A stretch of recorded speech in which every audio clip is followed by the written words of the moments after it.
빠질이지만 좀 빨리 빠졌으면 좋겠는데 이랬던 네가 쏙 빠진 느낌. 이차현 총재의 어떤 약간 고집이랄까요? 예측에서 조금 더 이제 확신으로 갈 수 있는 추세가 확인된다면 의미가 있다. 우리에게 남아있는 악재가 많지 않다는 점. 지금부터의 시장의 관전 포인트는 뭐냐 하면, 안녕하세요. 사다리 경제 유선영입니다. 미국이 전격적으로 기준금리를 인하했습니다. 이미 예상했던 일이긴 하지만요. 오늘 새벽, 우리 시간 오늘 새벽 기준금리가 인하가 됐고 0.25%포인트가 아닌 0.5%포인트 50bp를 인하함으로 해서 B컷을 단행을 했습니다. 여러 가지 미국의 이제 인플레는 좀 잡은 상황이고 거기에 더해서 지금 고용 시장이 썩 좋지 않은 환경이다 보니까 좀 과감한 B컷을 단행을 한 상황인데요. 사실 이거는 어느 정도 우리가 예상했던 부분이고 0.25냐 0.5냐 50bp냐 25bp냐 이 차이가 있었을 뿐이어서 실제적으로는 이제 우리 시장은 과연 어떻게 움직일 것이냐가 더 중요한 어떤 이제 그 다음 수순을 보는 상황인 것 같고요.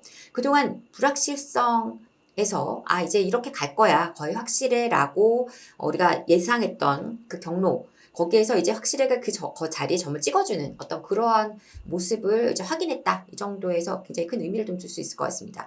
더 중요한 것은 심리시장이죠. 부동산 심리시장. 그래서 이렇게 금리가 인하되는, 미국의 금리가 인하되는 상황이 된다면 우리의 기준금리가 언제 인하될지 타이밍은 조금 왔다 갔다 할 수 있겠지만 결국은 굉장히 금리 인하의 어떤 방향으로 갈 수밖에 없는 환경이 만들어진 것이다 라는 점이고요. 이제 하는 총재가 어떻게 얘기했는지를 좀 우리가 볼 필요가 있는데요. 오늘 그 기준금리 인하가 단행되면서 오늘 새벽에 일찌감치 거시경제금융회의가 열렸습니다. 그래서 최상목 경제부총리와 그리고 이제 하는 총재 그리고 금통위 그리고 금감원 원장 이렇게 해서 그 거시경제금융회의가 있었는데요. 거기에서 이창현 총재가 이제 기자와의 인터뷰에서 이런 이야기를 했는데요. 굉장히 중요한 얘기입니다.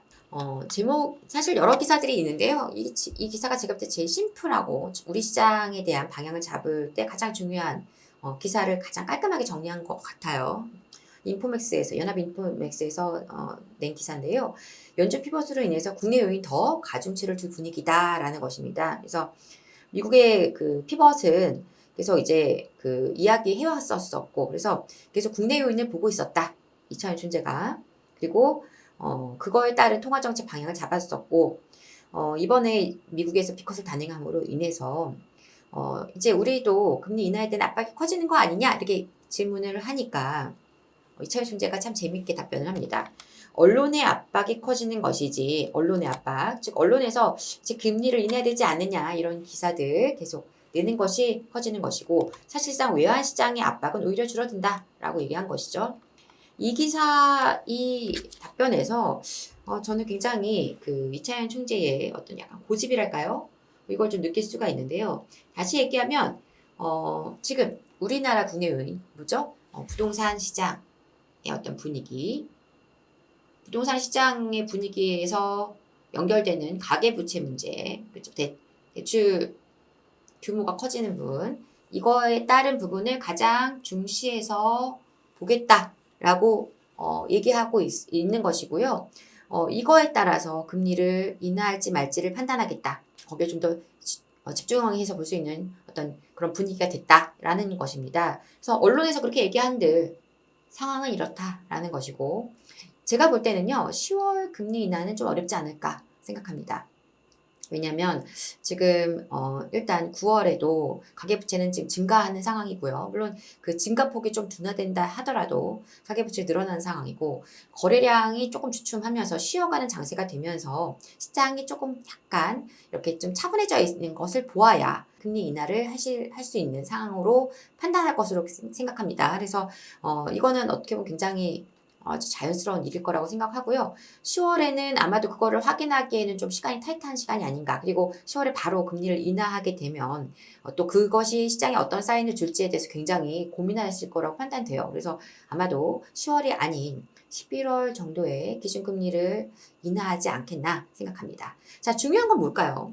지금부터의 시장의 관전 포인트는 뭐냐 하면 어쨌든 확인했어요. 미국에서 기준금리를 인하했고 B컷으로 인하했고 또 우리는 또 그 어떤 지금 한 4년 반 만에 미국의 기준금리 인하함에 따라 우리의 금리 인하에 대한 부담은 굉장히 인하에 대한 부분은 굉장히 자연스럽게 갈 수 있게 된 환경이 됐고요. 외환시장에 대한 부담도 줄었고 이러다 보니까 이제 우리 시장만 조금 어떤 이런 분위기를 따라줄 수 있는 환경, 부동산 시장에 좀 안정된 분위기, 가계부채가 증가하지 않는 분위기 이런 상황으로 갈 때 금리는 인하될 것이다.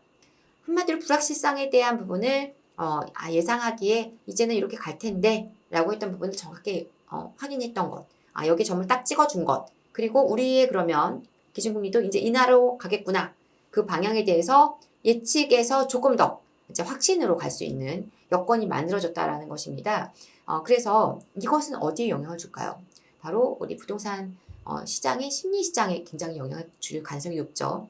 여러 가지 지금 상황들이 부동산 시장의 상승 환경을 만들어 왔는데 이번에 갑작스러운 좀 강력한 대출에 대한 어떤 제한이 들어오게 되면서 많은 분들이 좀 마음이 살짝 약간 눌려있을 수 있는데 그것을 이제 상쇄시켜줄 수 있는 기준금리가 인하를 빨리 안 하더라도 할 수밖에 없는 환경이구나. 더군다나 미국에서 지금 B컷 플러스 새로운 전도표 발표된 내용을 보면 추가적으로 50bp를 더 인하하는 환경이 될 가능성이 높아요. 그리고 내년 계속 지속적으로 금리 인하의 방향으로 갈 텐데 우리의 금리도 그러면 그렇게 조금씩 더 차분히 따라가면서 인하해 가는 수준으로 가겠구나 이것을 확인할 수 있기 때문에 굉장히 부담에 대한 심리적인 부담에 대한 부분을 많이 내려놓게 되는 우리가 좀 계속 이거는 빠질이지만 좀 빨리 빠졌으면 좋겠는데 이랬던 네가 쏙 빠진 느낌 이런 거라고 볼 수 있겠습니다. 그래서 그렇게 될 것이고요. 자, 여기에서 이제 더해서 우리가 봐야 될 것이 무엇이냐 하면은 지금 이러한 환경 속에서 거래량이 과연 얼마만큼 증가하느냐 그걸 좀 봐야 되겠죠. 그래서 거래량에 대한 향후 흐름. 그러니까 제가 말씀드렸지만 거래량이 10,000건을 7,8,000건을 뚫고 9,000건, 10,000건, 11,000건 이렇게 가자는 얘기가 아닙니다. 9월 거래가 좀 주춤할 텐데 요거를 지나서 다시 거래량이 증가 추세로 전환되느냐 조금씩 안정되게 거래가 올라가 주느냐 거래량이 그게 중요한 어떤 시장의 흐름을 읽어가는 중요한 포인트가 될 수 있습니다. 거기에 더해서 중요한 관전 포인트 또 하나 바로 전세입니다. 전세가 지금 계속 올라갈 수밖에 없는 환경인데 전세값이 계속 오르느냐 그리고 전세 매물 부족하고 이런 환경 속에서 전세 시장이 어떻게 움직이느냐 이것을 지금 눈여겨보시면 이번 시장에 대한 우리가 좀 명확한 이해를 할 수 있으리라고 생각합니다. 그래서 세 가지 말씀드렸어요. 심리시장의 움직임 그게 곧 반영되는 것이 거래량의 어떤 증가 추세라는 것입니다. 5,000건에서 6,000건, 6,000건에서 6,500건 이렇게 가더라도 그 추세가 확인된다면 의미가 있다. 그리고 마지막으로 거기에 더해서 전세값의 움직임, 전세가 어떻게 가느냐. 굉장히 지금도 전세 시장이 굉장히 견고하게 움직이고 굉장히 가격이 많이 올라가는 환경인데요. 이제 추석이 지나고 나면 이 부분에서 과연 이사철 맞이하고 이러면서 또 학군 수요의 이동으로 인해서 전세값이 더 많이 오를 환경으로 지금 갈 수밖에 없다. 저는 이렇게 보고 있고요. 그래서 그 세 가지를 잘 짚어보시면서 우리 시장 하반기 그리고 내년의 시장을 한번 이렇게 따라가 보시면 되지 않을까 생각합니다. 이미 예상되어 있었던 미국의 기준금리 인하 그리고 이제 우리의 기준금리 인하에 시기만을 저울질하는 그런 상황입니다. 여러분들이 지금 우리가 좀 약간 쉬어가는 시장이라는 것은 분명하지만 우리에게 남아있는 악재가 많지 않다는 점을 좀 분명히 기억하실 필요가 있겠고요. 이 시장에서 대출에 대한 부담, 어떤 대출의 환경이 좀 약간 안 좋아짐으로 해서 지금 조금 어려움을 겪으시는 분들이 아니라면 이 시장은 조금 천천히 기다리면서 지나가시면 되겠구나. 이렇게 이해해 보시면 될 것 같습니다.